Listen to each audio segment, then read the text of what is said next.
Is-sessjoni kunsilliera tal-Partit Laburista laqgħet b'sodisfazzjoni titjib li tħabbar li se jsir fis-sistema tat trasport pubbliku mit-13 ta' Settembru.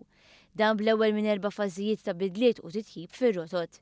Is-sessjoni notat li xhur ta' konsultazzjoni bejn il-Ministeru tal-Infrastruttura u t-Trasport Pubbliku flimkien ma' uffiċjali tat Transport Malta u l-Kunsilli Lokali issa bdew jagħtu il-frott.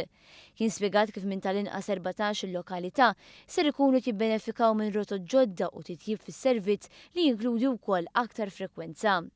Is-sessjoni qalet li dan jawgura tajjeb biex sal-aħħar tas-sena jidħlu fis-seħħ tibdiliet oħra fejn ir-residenti ta' diversi lokalitajiet oħra jibdew jibbenefikaw minn servizz aħjar u fuq kollox kif jixraq ilhom.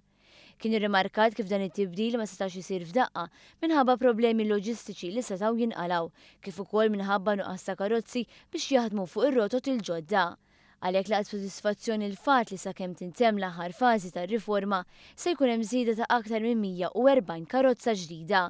Is-sessjoni temmet tinnota differenza ta' kif saru l-affarijiet issa meta mqabbel ma meta kellu jispiċċa żmien il-bużullotti. Jidher ċar li l-pubbliku għandu aktar fiduċja fis-sistema l-ġdida, tant li daqs l-aħħar sentejn ma kien hemm nies li qed jagħmlu użu minn dan is-servizz temmet tgħid is-sessjoni.